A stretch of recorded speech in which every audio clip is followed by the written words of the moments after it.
Welcome to Deanna Reads. My name is Deanna and I read. The book I'm going to review for you today is called Wither, and it is by Lauren Destefano. And I will just start by reading the summary for you. What if you knew exactly when you would die? Thanks to modern science, every newborn has become a ticking genetic time bomb. Males only live to age 25, and females only live to age 20. In this bleak landscape, young girls are kidnapped and forced into polygamous marriages to keep the population from dying out. When 16-year-old Ryan Ellery is taken by the gatherers to become a bride, she enters a world of wealth and privilege. Despite her husband Lyndon's genuine love for her and a tenuous trust among her sister wives, Ryan has one purpose: to escape, to find her twin brother and go home. But Ryan has more to contend with than losing her freedom.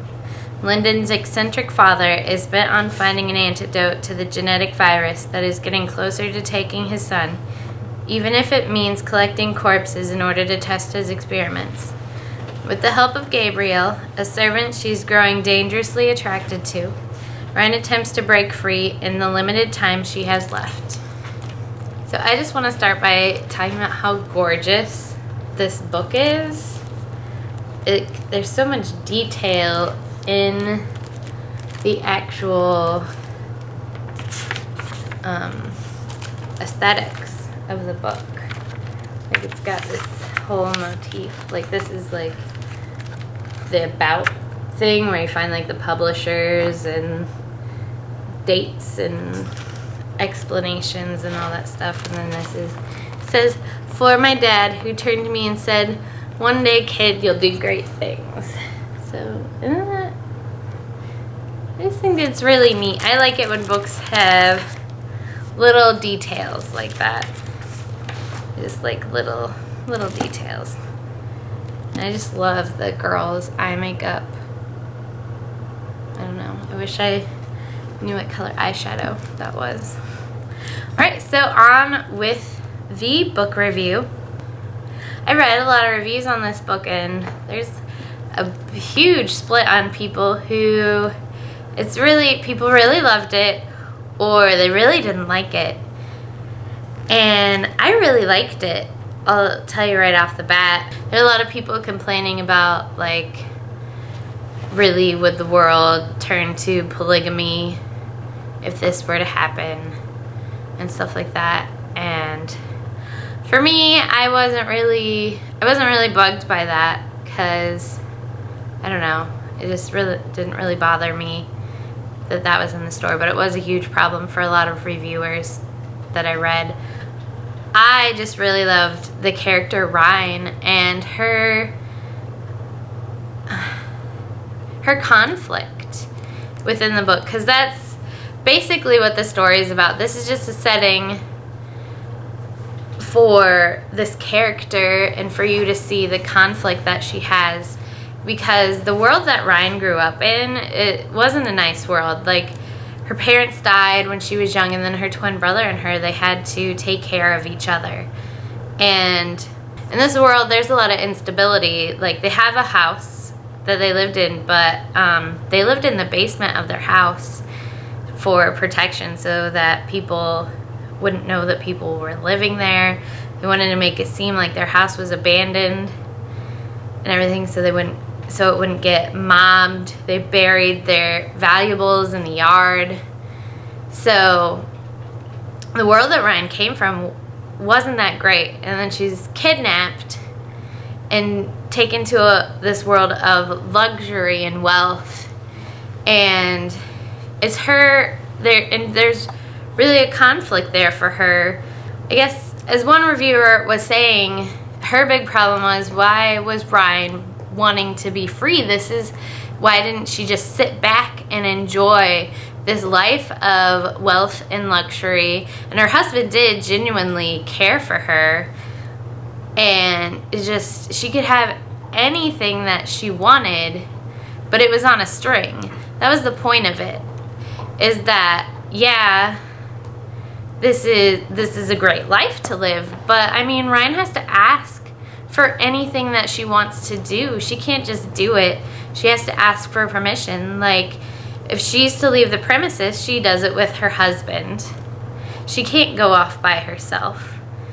And that's basically the conflict in the book. I mean, yeah, there's this dystopian world and all that, but this is basically about human rights. This is a human rights book. I mean, reading this, the polygamy and all that, side story. Like, just a backdrop for the human emotions that are going on within Rhine.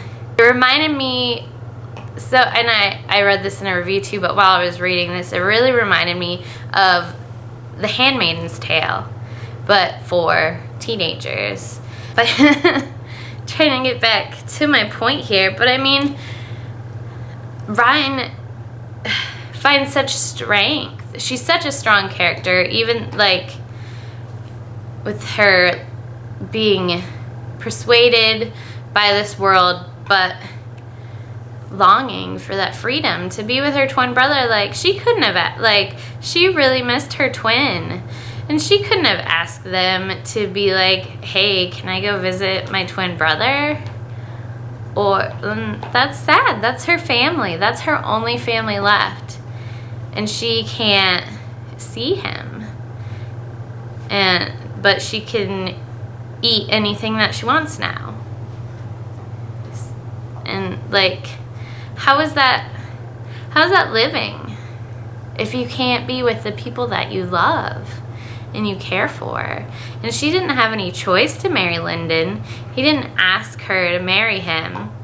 And sure, he's a nice guy, but I mean, if she would have been able to choose him, that would have been a lot better. That's basically what this book is about. It's about human choice. And yeah, the world's ending and kids are dying at 20 or 25, but and this guy, this crazy guy is trying to find a cure basically because he's an egomaniac. I mean, that's basically why he wants his son to live so that he lives on. That's what having children is. It's immortality for humans. It's as close as to immortality that humans can get to, is just keep having children to pass their legacy on to. And he's putting that above everything else, is his lineage living on. He doesn't care about the girls. He doesn't care about these wives unless they have a child for him to experiment on and try to find an antidote. That's all it is. I don't know. I couldn't live with that. I mean, yeah, I can sit around, read books all day.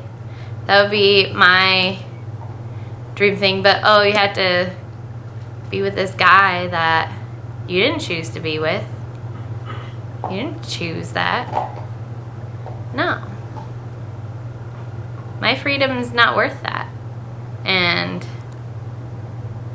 neither was it for Ryan. So there we go. That's the point of this book. So anybody who's nitpicking about, oh, the human race wouldn't come to that.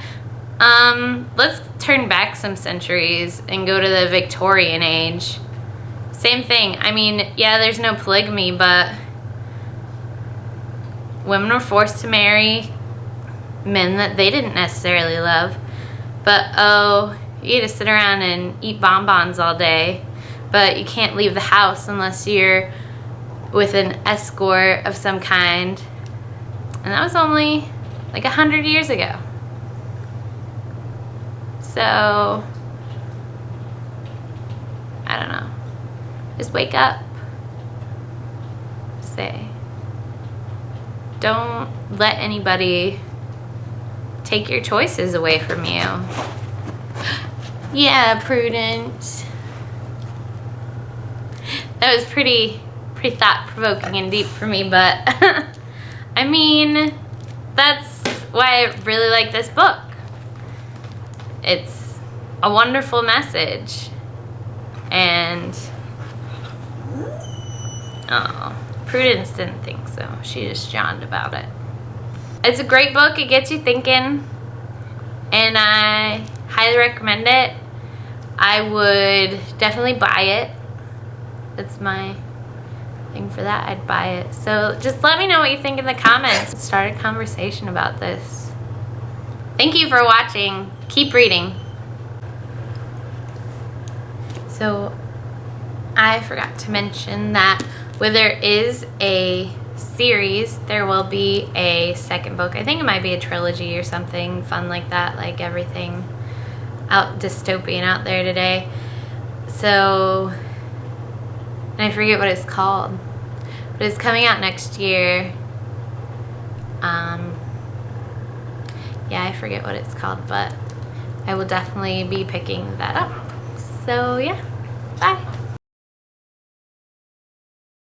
Hey! Come here.